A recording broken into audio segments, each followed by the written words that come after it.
ito.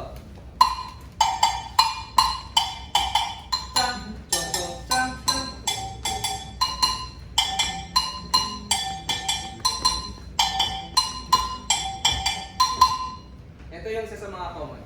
So, 1, 2, 3, 4, 1.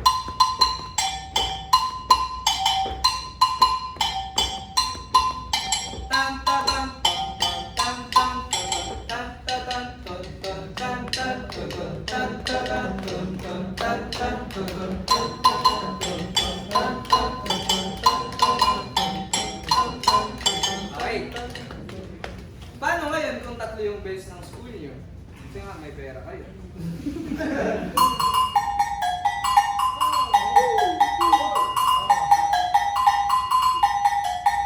Pwedeng ganun. Same pattern. Paano pag-apat? Kasi mas mayaman yung school nyo.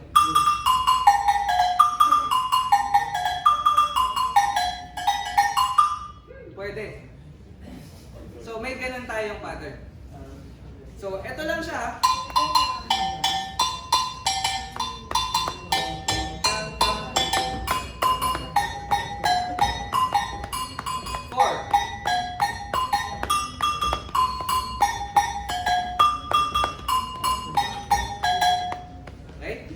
Try natin with bells.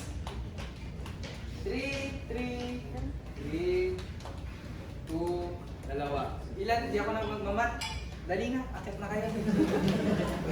Ito na yung magiging last natin for the workshop. Tapos puro tanungan, tapos magko-close kami ng peace. Go! Sige! Alam yung hawakan eh. Hey, welcome!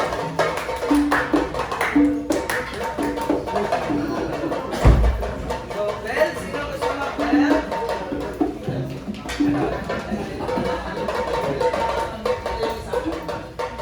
Pasko ko naman ng stage.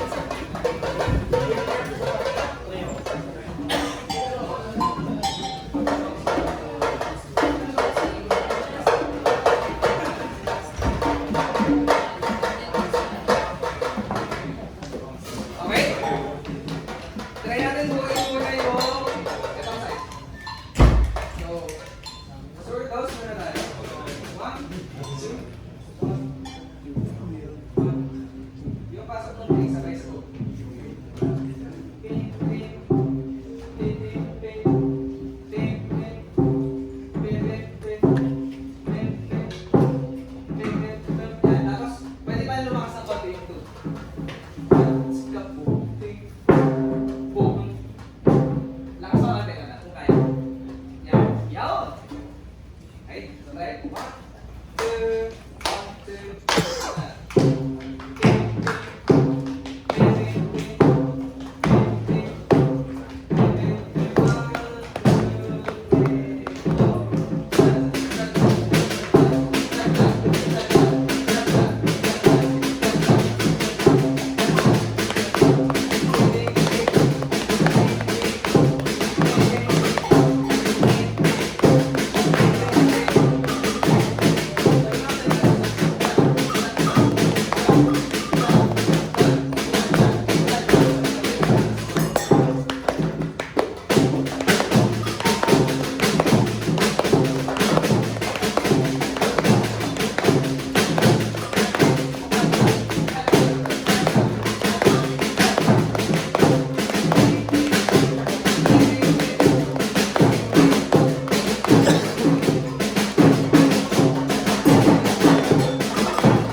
Okay, palakpakan muna lahat.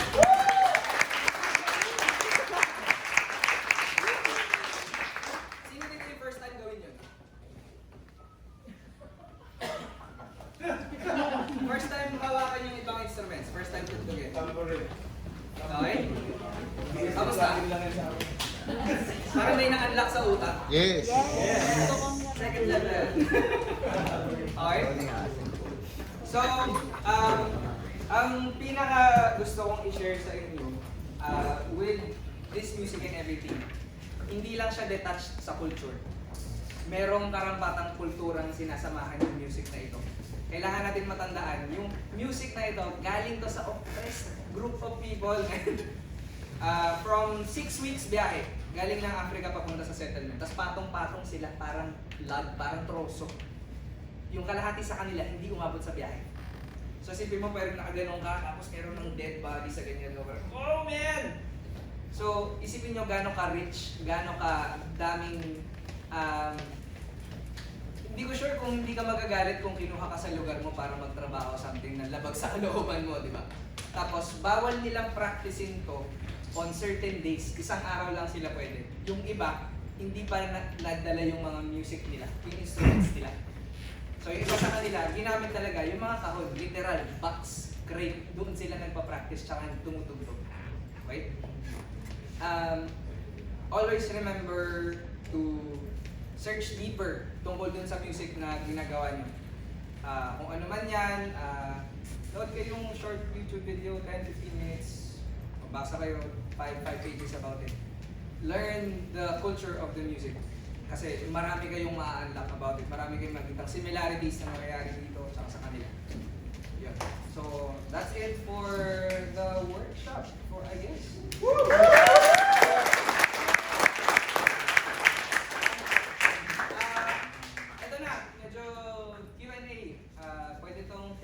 Listening, everything pwede. Huwag lang personal. Andyan tatay ko pati yung girlfriend ko. Yes po, sir. Sorry.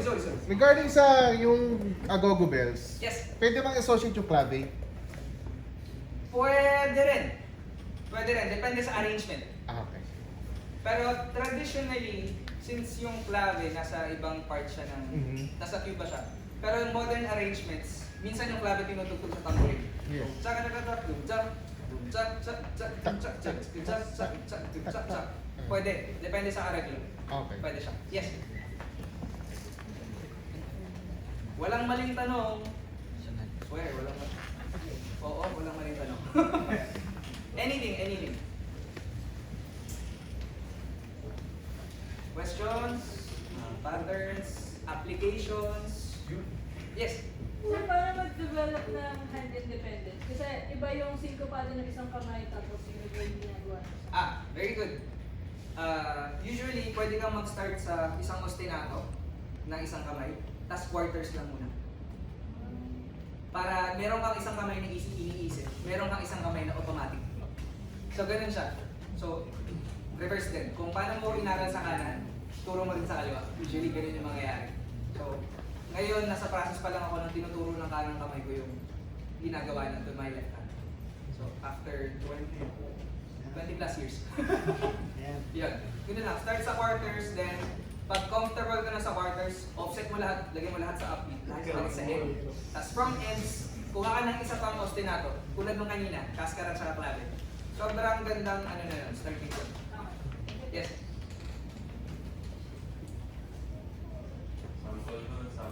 Sample.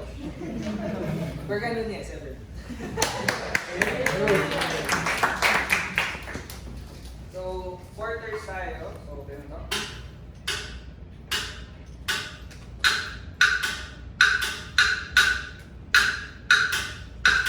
Two side.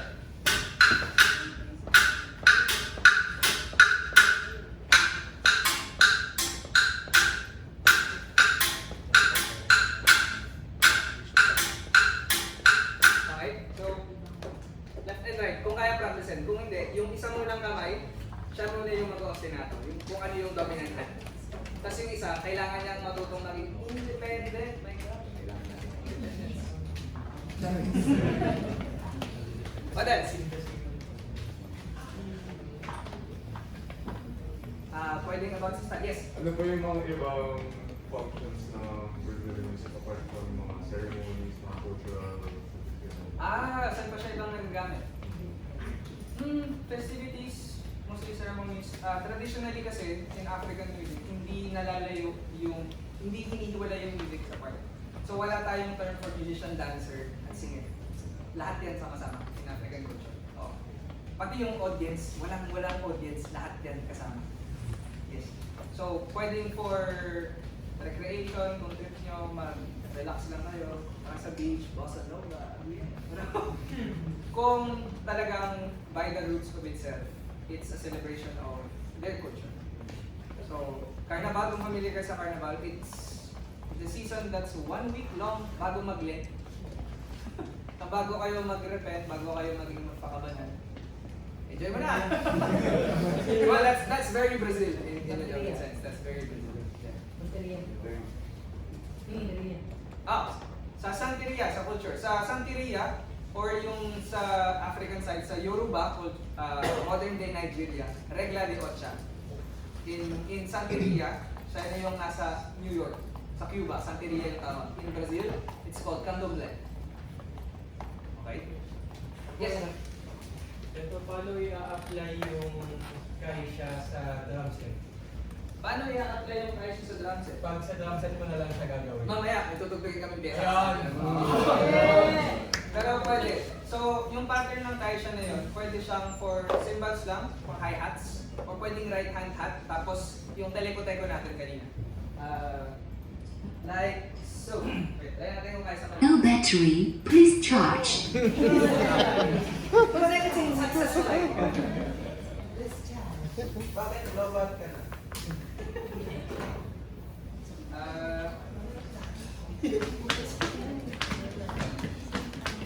So, samba or Brazilian music, common. Basta, tandaan natin yung lahat ng tutugtugin yung Brazilian music more or less, dyan nagre-revolve yung 16. So, paano siya mangyayari? So,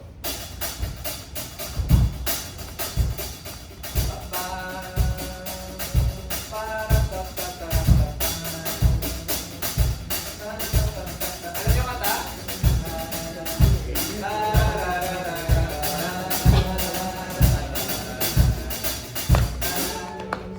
Pag medyo gets niyo na siya, kaya niyo na siyang gawin sa right hand. Tapos,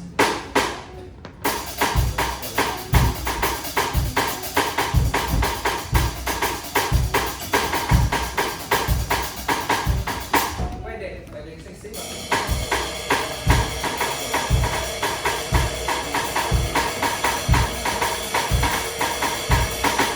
Yan yung isa sa mga applications na pwede. Yes? Very good kasi. Hindi natin siya pwedeng i-apply. Tapos natatandaan nyo to, pwede natin siyang i-reduce.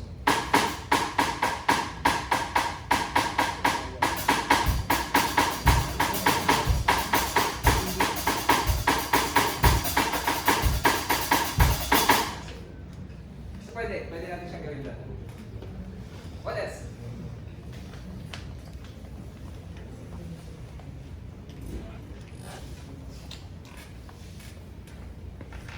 Sige, isip ka kayo lang pala. Pwede pa yan.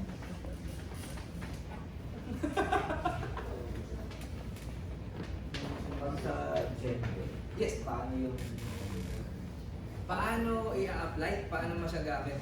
Since sa djembe, iba yung technique. More commonly. Sa djembe kasi hindi siya advisable na gumamit ka hanggang dito. Lalampas mo dito. Sa phrases ng djembe, mas common na bumubuo ka sa mga sariling daliri. Pero hanggang dito lang. Pero pwede ka pa rin mag-start.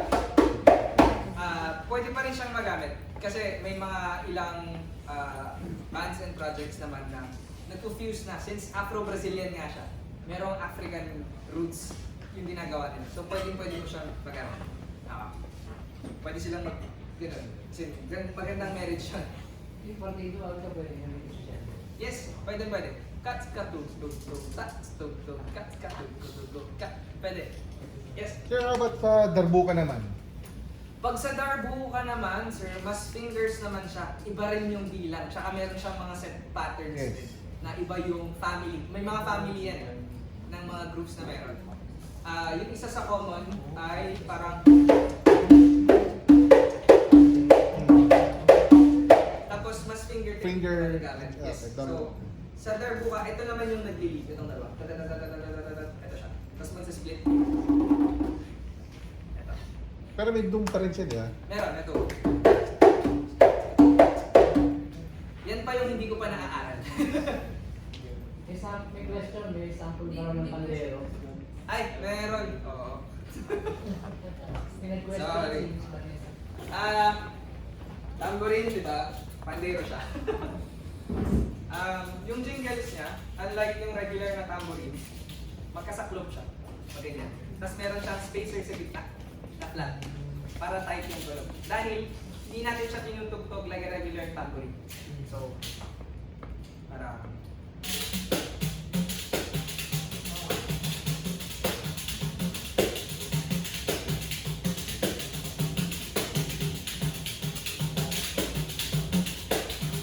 So yung buong baterya, andito siya sa loob. Andito yung kaisya mo. Andito yung ito. Andito yung surdo mo. So pag kaya mag-bend,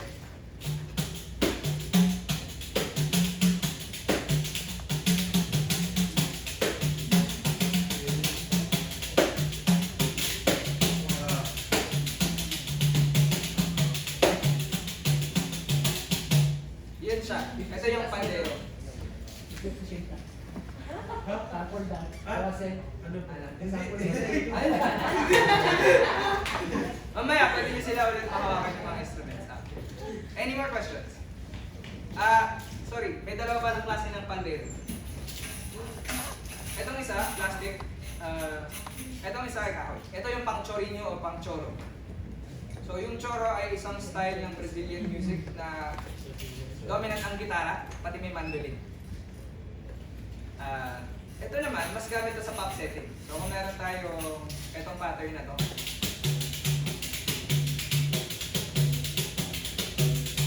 Itong pandero na ito, mas so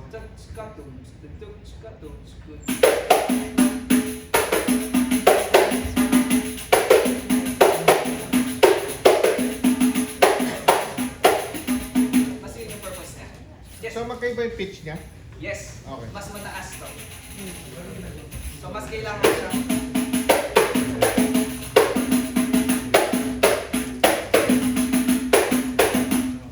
So usually dalawang pandero nasa isang band. Yung isa, ganun yung ginagawa. Tapos ito, pandero G, quarta or quarto.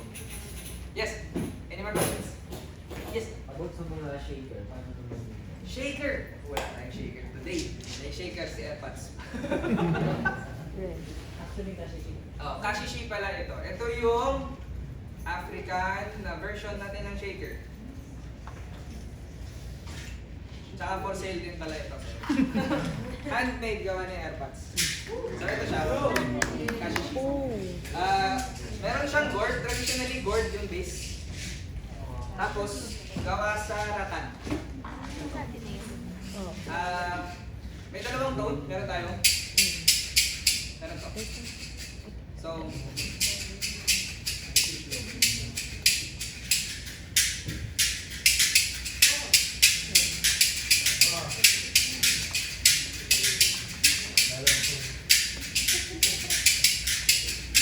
So, kasi na to, variating pattern. Okay? Ito yung pwede. So, ganun din. Kung normal na shaker siya, forward, backward motion. Tulad nung taka-chikata natin. Ta-chikata, chikata. May video nito si Jacob Collier sa sinasabi niya na mas nakaisip yung Brazilians ng way na efficiently makatugtog ng mas matagal. Kasi hindi lahat. Ngalay ka niyan, bro. So, eto. Tapos yung kalahati, wrist.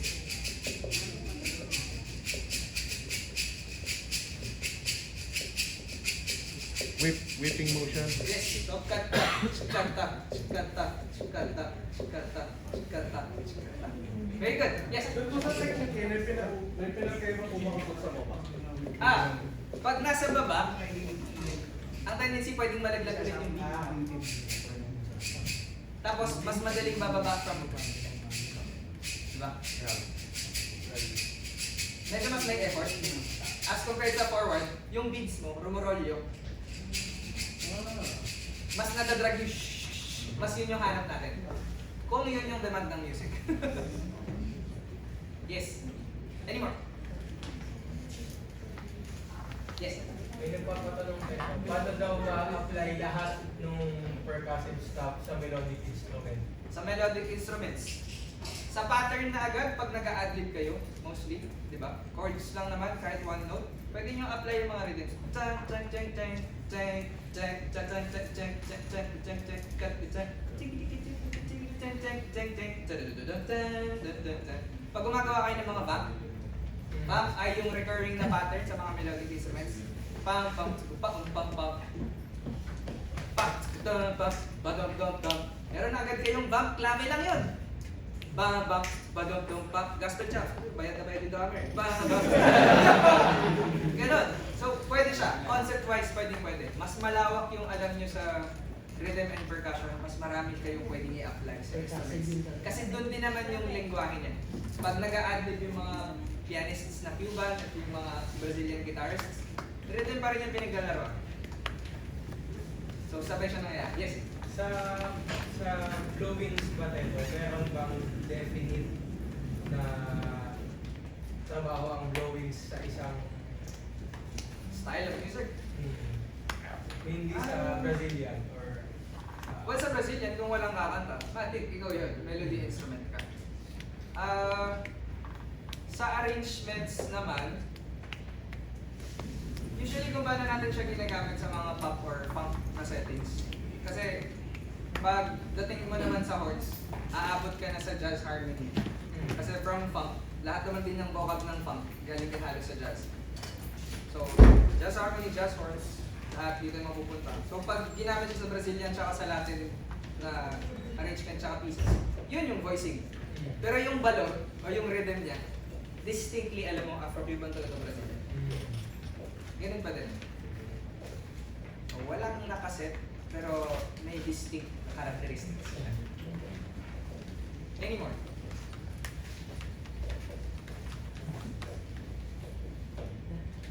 Yes, sige lang. pwede makahingi ng at least 2 listenings for Afro-Cuban and Afro-Brazilian. Afro-Cuban, Buena Vista Social Club. Isa. Pinakamaganda yan. Yun yung mas traditional. One more would be Los Van Van. So, andun si Chanito. Siya yung nagpa-start ng solo. So, doon natin makikita kung paano nagpa-branch out papuntang funk. Brazilian music naman, Caetano Veloso. Caetano Veloso. And Gilberto Gil. So, lalaki yun. Sa mga babae, Daniela Mercury and Yvette Sangalo. So, mga mas OPM version nila ng Brazil. So, yun yung mainstream samba nila.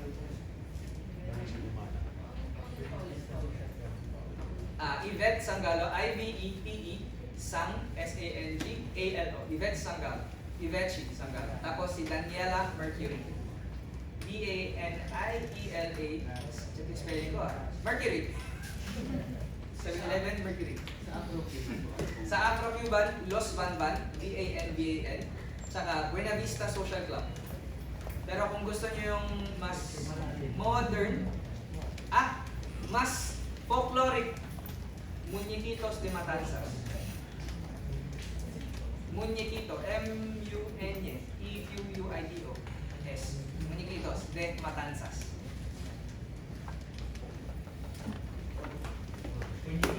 Muñequitos de Matanzas.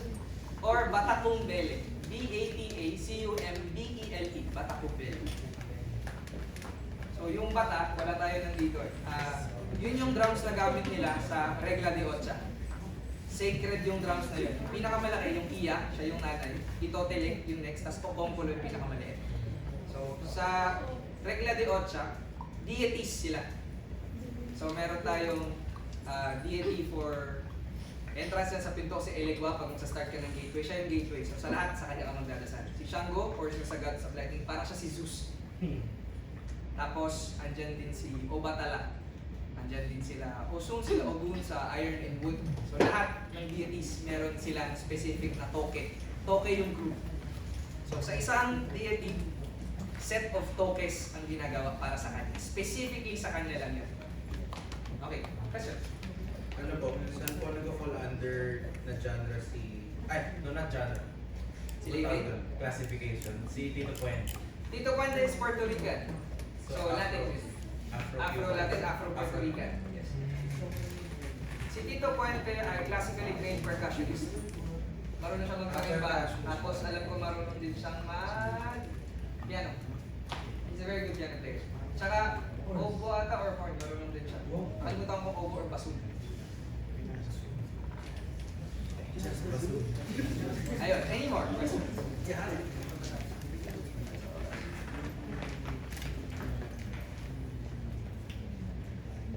Any more questions? Bago kami magsara ng with a gem. Ay, tutugtog pala kami. Any more questions? Gusto nyo isipin muna, sugod muna kami? Sige. Sige, tawagin.